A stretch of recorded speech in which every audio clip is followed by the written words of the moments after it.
بسم اللہ الرحمن الرحیم۔ معزز ناظرین و سامعین اکرام، السلام علیکم ورحمۃ اللہ وبرکاتہ۔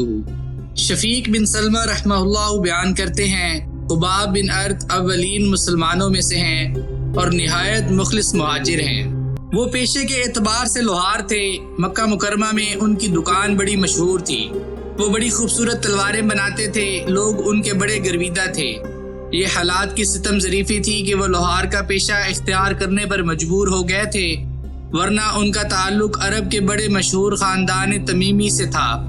وہ زمانہ جاہلیت میں اغوا کر لیے گئے اور مکہ کے بازار غلامہ میں لائے گئے۔ یہاں ان کو ام انمار خزائیہ نے خرید لیا۔ ان کا نام خباب بن ارت تھا۔ یہ ان خوش قسمت صحابہ میں سے تھے جن کو بالکل شروع ہی میں اسلام لانے کا شرف حاصل ہو گیا تھا۔ سیرت نگاروں کے مطابق وہ اسلام قبول کرنے والوں میں چھٹے خوش قسمت فرد تھے۔ مکہ کی وادی میں جس کا بڑا قبیلہ، کنبہ اور خاندان نہ ہوتا، وہ بالکل بے حیثیت گردانا جاتا تھا، بلکہ اس شہر میں تو بڑے بڑے خاندان کے افراد نے بھی اسلام قبول کیا تو ان کو بہت مارا گیا اور کڑی سزائیں دی گئیں۔ مگر سابقین الاولین کے اسلام کے کیا کہنے، ان کو جتنا مارا گیا، ستایا گیا اور سزائیں دی گئیں، اتنا ہی ان کا ایمان پختہ ہوتا چلا گیا۔ خباب بن ارت ان اصحاب عزیمت میں سے تھے جنہوں نے کلمہ توحید سب سے پہلے بلند کیا۔ امام مجاہد رحمہ اللہ کہتے ہیں کہ سب سے پہلے اللہ کے رسول صلی اللہ علیہ وآلہ وسلم نے اسلام کا اعلان و اظہار کیا، پھر حضرت ابو بکر صدیق، خباب بن ارت، صہیب، بلال، عمار رضی اللہ عنہم اور سمیہ ام عمار رضی اللہ عنہا نے اپنے قبول اسلام کا اظہار کیا۔ خباب رضی اللہ عنہ ان لوگوں میں سے تھے جن کا مکہ میں کوئی دفاع کرنے والا نہ تھا۔ ہر چند ان کی مالکہ ام انمار نے ان کو آزاد کر دیا تھا، مگر وہ دستور کے مطابق اسی کے مولی کہلاتے تھے۔ اور جب ایک دن انہوں نے قریش کے سامنے اللہ کے رسول صلی اللہ علیہ وآلہ وسلم پر ایمان لانے کا اعلان کیا تو ان کو اتنا مارا گیا کہ وہ بے ہوش ہو گئے۔ قریش ان سے اپنی تلواریں لینے آئے تھے، مگر یہ ان کو توحید کا کلمہ سنا رہے تھے۔ پھر ان کے گھر میں جتنا لوہا تھا جسے انہوں نے تلواریں بنانے کے لیے رکھا ہوا تھا، اسے زنجیروں میں ڈھال دیا گیا، پھر انہی زنجیروں سے ان کو باندھ دیا گیا۔ ان کے جسم کے نیچے دہکتے ہوئے کوئلے رکھے جاتے تھے، اس کے نتیجے میں ان کے بدن کی چربی پگھل کر کوئلوں کو ٹھنڈا کر دیتی تھی۔ ان کو مجبور کیا گیا کہ وہ دین حق سے دستبردار ہو جائیں، مگر مومن کو جتنا دبایا جاتا ہے وہ اتنا ہی ابھرتا ہے۔ اللہ کے رسول صلی اللہ علیہ وآلہ وسلم بعض اوقات اپنے اس پیارے ساتھی کے پاس تشریف لے جاتے اور ان کی حوصلہ افزائی فرماتے۔ ایک دن کسی نے ان کی مالکہ کو اس بات کی اطلاع دی تو اس نے ان کو زنجیروں میں جکڑ دیا۔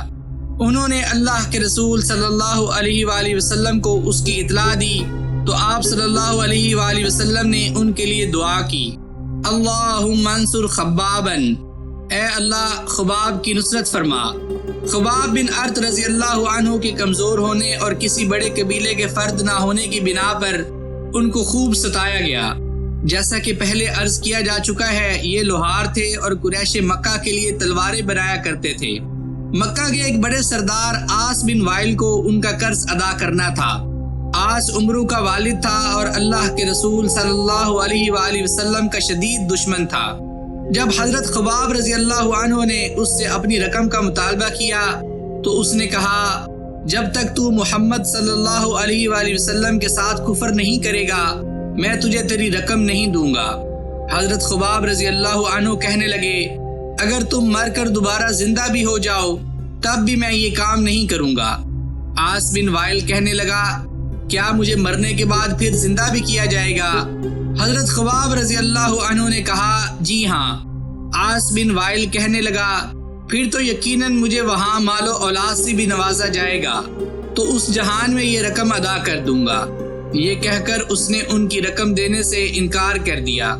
معزز ناظرین و سامعین کرام، یہ سودا دراصل رحمان کے ساتھ تھا۔ اللہ تعالیٰ کو اپنے بندے خباب کی یہ ادا اتنی پسند آئی کہ اس موقع پر سورہ مریم کی یہ آیات نازل ہوئی، بھلا آپ نے دیکھا جس نے ہماری آیات کا انکار کیا اور دعویٰ کیا مجھے ضرور مال اور اولاد ملے گی، اس نے غیب سے اطلاع پائی ہے یا رحمان کے ہاں سے کوئی عہد لے لیا ہے؟ ہرگز نہیں۔ جو کچھ وہ کہتا ہے ہم ضرور لکھیں گے اور اس کے لیے عذاب میں بہت بڑا اضافہ کر دیں گے، اور جن چیزوں کا وہ مدعی ہے ان کے ہم وارث ہوں گے اور وہ ہمارے پاس اکیلا حاضر ہوگا۔ حضرت خباب رضی اللہ عنہ ان صحابہ میں سے تھے جنہوں نے قرآن کریم کو اللہ کے رسول صلی اللہ علیہ وآلہ وسلم سے براہ راست سیکھا۔ جتنی آیات یا صورتیں نازل ہوتی وہ ان کو اپنے سینے میں محفوظ کر لیتے اور پھر اسے دوسرے صحابہ کو سکھانا شروع کر دیتے تھے۔ مکہ کی تاریخ میں ایک دن ایسا بھی آیا جب حضرت عمر فاروق رضی اللہ عنہ ننگی تلوار لیے پھر رہے تھے اور اعلانیہ کہہ رہے تھے کہ وہ معاذ اللہ اسلام کی دعوت کو آج ہمیشہ کے لیے ختم کر دیں گے۔ وہ اللہ کے رسول صلی اللہ علیہ وآلہ وسلم کو قتل کرنا چاہتے تھے۔ وہ اپنے اس مقصد کے لیے روانہ ہوئے تو راستے میں نعیم بن عبداللہ سے ملاقات ہو گئی۔ اس نے عمر کے تیور دیکھے تو پوچھا، عمر کہاں کا ارادہ ہے؟ جواب ملا کہ محمد صلی اللہ علیہ وآلہ وسلم کو قتل کرنے جا رہا ہوں۔ نعیم نے کہا کہ تم محمد صلی اللہ علیہ وآلہ وسلم کو قتل کر کے بنو ہاشم اور بنو زہرہ سے کیسے بچ سکو گے؟ عمر نے جواب دیا، لگتا ہے تم بھی بے دین ہو چکے ہو۔ انہوں نے کہا، اس سے بھی عجیب تر بات نہ بتاؤں کہ تمہاری بہن فاطمہ اور بہنوئی سعید بن زید بھی بے دین ہو چکے ہیں۔ اتنا سننا تھا کہ عمر اپنی بہن کے گھر کی طرف چل دیے۔ وہاں حضرت خباب بن ارت رضی اللہ عنہ ان کو قرآن کریم پڑھا رہے تھے۔ عمر کی آواز سنی تو گھر کے اندر جا کر ایک گوشے میں چھپ گئے۔ واقعے کا اختصار کرتے ہوئے بس اتنی بات کی نشاندہی کافی ہے کہ جس کا تعلق حضرت خباب رضی اللہ عنہ کے درخشاں کردار سے ہے کہ جب عمر اپنا غصہ ٹھنڈا کر چکے اور سورہ طٰہٰ کی آیات تلاوت کر کے اپنے یہ تاثرات ظاہر کر چکے کہ یہ تو بڑا عمدہ اور محترم کلام ہے، چلو مجھے محمد صلی اللہ علیہ وآلہ وسلم کا پتہ بتاؤ۔ تو عمر کے یہ الفاظ سن کر حضرت خباب بن ارت رضی اللہ عنہ اندر سے باہر آ گئے اور کہنے لگے کہ اے عمر، خوش ہو جاؤ، مجھے امید ہے کہ اللہ کے رسول صلی اللہ علیہ وآلہ وسلم نے جمعرات کی رات تمہارے بارے میں جو دعا کی تھی کہ اے اللہ عمر بن خطاب یا ابو جہل بن حشام کے ذریعے اسلام کو قوت پہنچا، وہ قبول ہو چکی ہے۔ یہ بات سنتے ہی عمر فاروق بے اختیار پکار اٹھے، خباب جلدی بتاؤ کہ میں اللہ کے رسول صلی اللہ علیہ وآلہ وسلم سے کہاں مل سکتا ہوں۔ چنانچہ ان کے بتانے پر وہ دار ارقم تشریف لے گئے اور وہاں جا کر اسلام قبول کرنے کا اعلان کر دیا۔ اس واقعہ میں حضرت خباب بن ارت رضی اللہ عنہ کا کردار بڑا روشن ہے۔ جیسا کہ پہلے بتایا جا چکا ہے کہ مسلمانوں پر عرصہ حیات تنگ کر دیا گیا تھا اور خباب رضی اللہ عنہ کو اتنا مارا جاتا تھا کہ بعض اوقات صبر کا پیمانہ چھلک اٹھتا تھا۔ خباب رضی اللہ عنہ کا کوئی دفاع کرنے والا نہ تھا، وہ بالکل اکیلے تھے، ان کا کوئی حامی و ناصر نہ تھا جو ان کو قریش کی چیرہ دستیوں سے بچاتا۔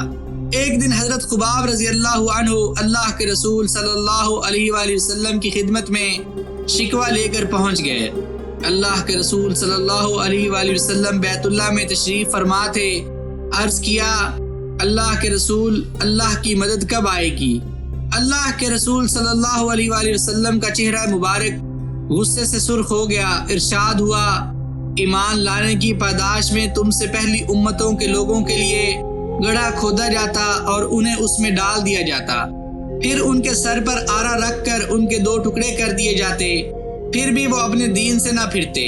لوہے کے کنگے ان کے گوشت میں دنسا کر ان کی ہڈیوں اور پٹھوں پر پھیرے جاتے، پھر بھی وہ اپنا ایمان نہ چھوڑتے۔ اللہ کی قسم، یہ امر یعنی اسلام ضرور کمال کو پہنچے گا، اور ایک زمانہ آئے گا کہ ایک سوار مقام صنعاء سے حضر موت تک سفر کرے گا اور راستوں کے پر امن ہونے کی وجہ سے اسے اللہ کے سوا اور کسی کا ڈر نہیں ہوگا، صرف بھیڑیے کا خوف ہوگا، مبادا اس کی بکریوں کو کھا جائے، لیکن تم لوگ جلدی کرتے ہو۔ بالآخر خباب رضی اللہ عنہ 37 ہجری میں کوفہ میں 73 برس کی عمر میں فوت ہوئے اور ان سے 32 احادیث روایت کی گئی ہیں۔ معزز ناظرین و سامعین کرام، میں امید کرتا ہوں کہ آپ کو حضرت خباب بن ارت رضی اللہ عنہ کی سیرت کا یہ قصہ ضرور پسند آیا ہوگا۔ اگر آپ کو سیرت صحابہ کی یہ اردو سیریز پسند آ رہی ہوں تو اس چینل کو لائک شیئر اور سبسکرائب ضرور کر دیجیے گا. مجھے اپنی دعاؤں میں یاد رکھیے گا. جزاک اللہ.